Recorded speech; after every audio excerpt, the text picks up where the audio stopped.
All right, let's try. JB, you back? Yes, I pivoted. I went to plan B, so hopefully this works. Boom. It does. It works. Much better. Okay, so let's get right back to it. You want to queue up your first Yeah. So Roki my question Sasaki is question? the reason that you picked the Red Sox on your top 10 free agents and where they're headed, you picked the Red Sox room. Is it because they won't have to fully outbid other teams? It's not the money up front. It's more about the pitch that they can give to them. They can say, hey, you're our first big Japanese guy since, whether it's Daisuke or whether it's Koji. Pitcher. I know they have They have Yoshida. Yoshida. Yes, but Yoshida has turned into, just another guy. He's not the superstar they thought he was. This guy's supposed to be the next superstar. So then can they say, you'll be the next Daisuke, you'll be the next Koji, and we can offer you these endorsements on the East Coast, whereas everyone on the West Coast is splitting them up because a lot of the Japanese guys end up on the West Coast. Yeah, so all of that. And first of all, the article you're referring to in The Athletic, these are not predictions of where I think they're going to land because I really don't know where any of these guys for sure are going to land. I just played matchmaker to have fun, and I put the top 10 free agents in places that I think is good for the player and good for the team where it makes sense. So that's what I did in the article. In terms of Sasaki, yeah, I love the fit with the Red Sox. And part of the reason I love the fit is I believe their farm system right now, in my opinion, is the best in baseball. I feel like they have four players that next year will be able to go into the everyday lineup for the Red Sox and develop into all-star caliber players. So that gives the Red Sox a lot of flexibility going forward financially. And whether that be to sign free agents or to trade prospects to get more talent, they're just in a very strong position for that. They really don't have a face of the franchise as much as I want Rafael Devers to be that. He's not. As much as Jaron Duran could be, he's not. Sasaki could be that. The Red Sox also need a top of the rotation ace that they can build around long term. And if you're Sasaki's people, remember the endorsements you're going to get are not coming from the team. It's not coming from Major League Baseball. It's coming from companies in Japan.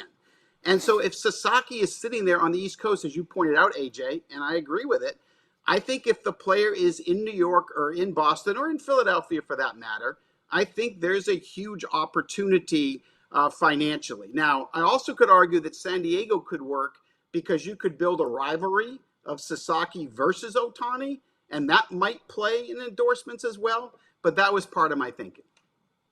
Okay, so with all that being said, JB, there's a lot of people that have, even me included, 80, 90% chance that he goes to the Dodgers. I'm not as plugged in on the business side as you are. What do you put the percentage chance that he ends up with a non-Dodgers team at? And also, do you think that there's any way the Dodgers can convince him that being with two legends, especially one right now, obviously worldwide, in Otani, will overrule all of that? I mean, look, I'm just telling you what I learned in talking to a lot of people that are in the know with the player himself, who, by the way, is going to make the decision. He's not one of those players that's going to go where Wasserman and Joe Wolf, his agent, are going to send him. He's going to make his own call.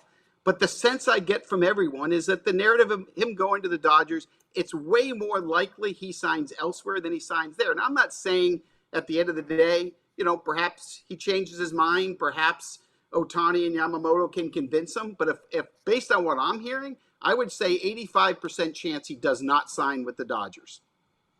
Who has more capital? And when I say capital, I mean it in the broad sense of the word. The Mets, everybody knows Stevie Cohen is, writing blank checks. I guess you don't write on a blank check. You just rip out a blank check.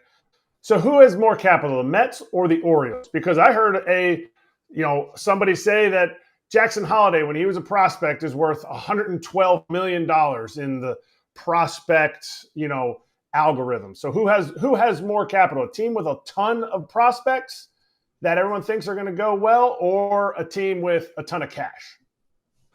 I mean, that's a great question. I mean, look, I would prefer to have the team that has the most talent and an owner that's willing to spend to augment that. To answer your question, the thing about Steve Cohen is, I do believe that he will make the biggest offer to Juan Soto, the most amount of money I think he's going to get from the Mets. And then there'll be a question if the Yankees or Dodgers are willing to match it.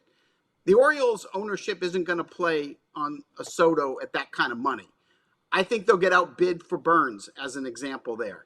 But to me, it's all about talent. And, you don't really win championships on free agency. You win championship more often than not building a strong farm system, making key trades, and then adding the free agents as the final pieces. Let Ohtani and Yamamoto be the final piece to win that world championship. So in terms of capital, I mean, look, I don't think there's any question. Financially, it's the Mets. Talent-wise, I would say it's Red Sox, Orioles. JB, what do you think about Soto and his situation? I mean, to me, it seemed clear that he's going for the most money, but do you feel like that's just a ploy to get to where he wants to go and still get the most money? Yeah, I mean, look, this is Juan Soto's call, right? If it's me, I'm a Dodger. It's over. I'm going to sit there and I'm going to play with Betts, Ohtani, and Freeman, and I'm going to win as many world championships as I can. And if I have to leave 30 or 40 million on the table, I'm fine with that. I want to go to LA. I want to win. I want to sit there and live on the ocean in Malibu and have another home in Pasadena close to the ballpark, and that's where I'm going. But, in the case of Juan and his agent, Scott Boras, I am 100% convinced most money, most dollars, most years, that's what's getting Soto. So the question becomes, who is willing to match the best offer Steve Cohen's willing to put out there? Because like Yamamoto, I expect he's going to do something absurd like Peter McGowan did when he signed Barry Bonds back in the day. And I assume that it's going to be a question of where does Juan want to go. If he wants to go back to the Yankees and Hal Steinbrenner is willing to match or beat the final offer by a buck, I think there's a chance he goes back there. If Mark Walter and Dave Roberts and Andrew Freeman with the Dodgers say we're going to do the same thing with Yamamoto, we'll match what's ever there, I think the Dodgers have a chance here. I'm going to be surprised if it's one of the other three teams. I know the Phillies are making their run. I get it. I'm not going to be surprised if the Blue Jays end up with the second best offer on the table. So, look, there's other teams, I get it, that are going to be there. For me, I'll be surprised if he's not a Met, Yankee, or Dodger, and I'd probably put it in that order for him. Although for me, I would be Dodgers, Yankees, Mets.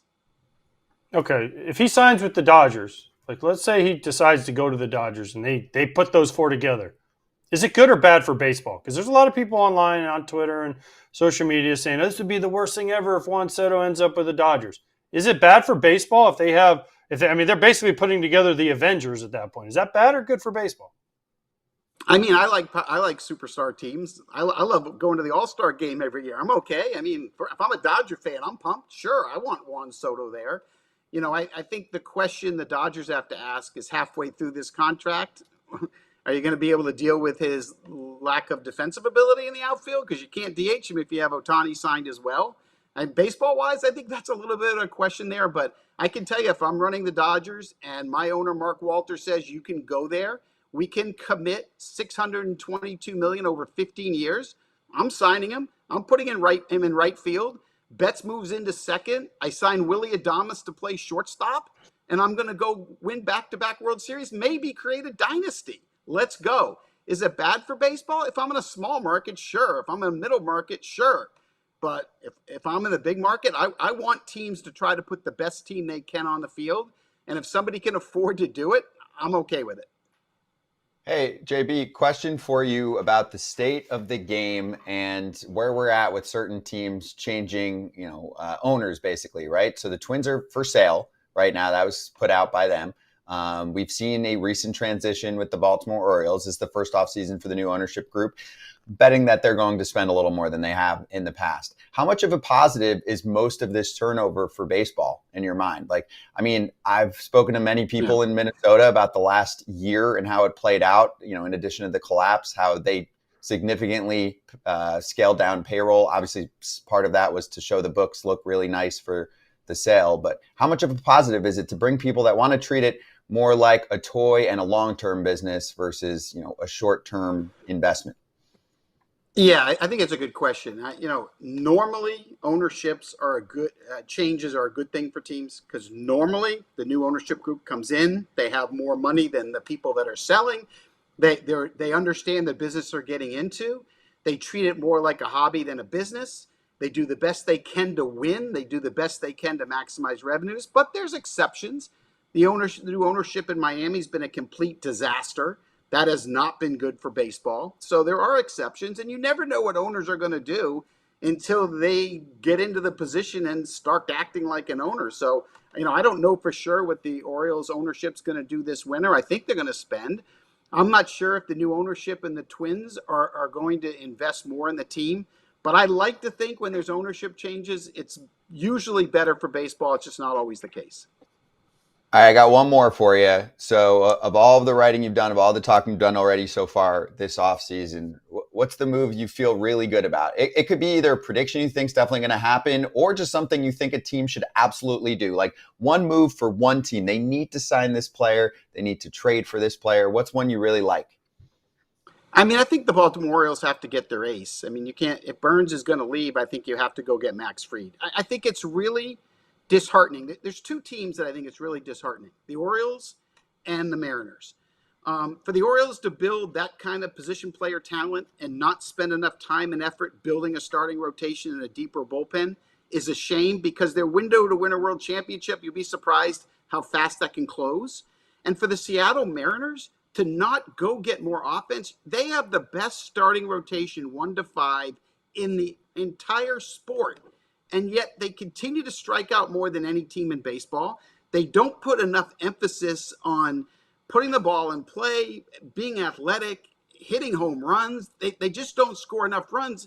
It is one of the hardest things in baseball to do, is to build that rotation, and then to not be a playoff team because you're not caring enough about the offense. So I would say the Orioles rotation and the Mariners offense are the two things that have to get done for those two franchises this winter.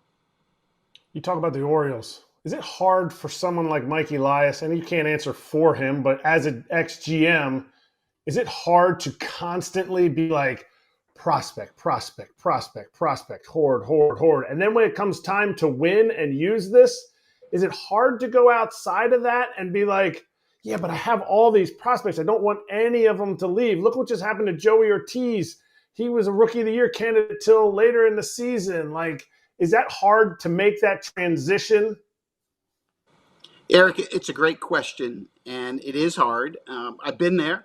I understand it's difficult, because when you draft and develop, they become family to you, and you want them to win and succeed, and you want to win a championship with them.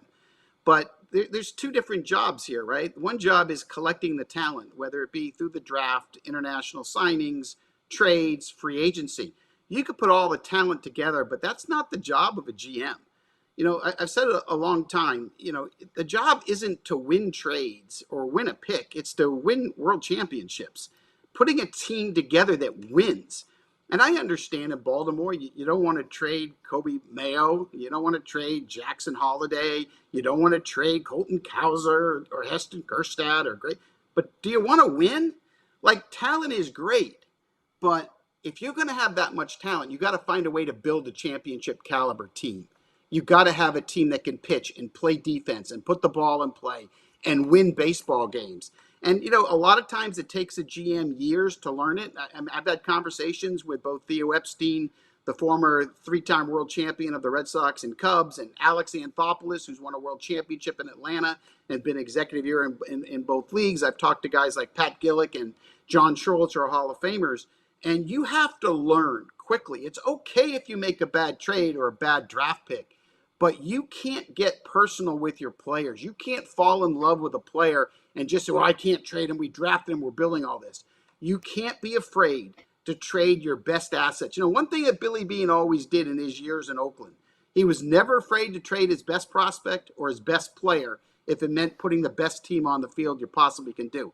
Mike Elias has to learn that, and he has to learn it fast if he wants to bring another world championship to Baltimore. Yeah, I'm with you. I mean, the window is right now. So, JB, awesome to have you on. Enjoy the offseason. Obviously, we'll get to you again at some point this winter, and appreciate the time, and good to see you. We'll see you guys at the winter meetings. Hey, everybody.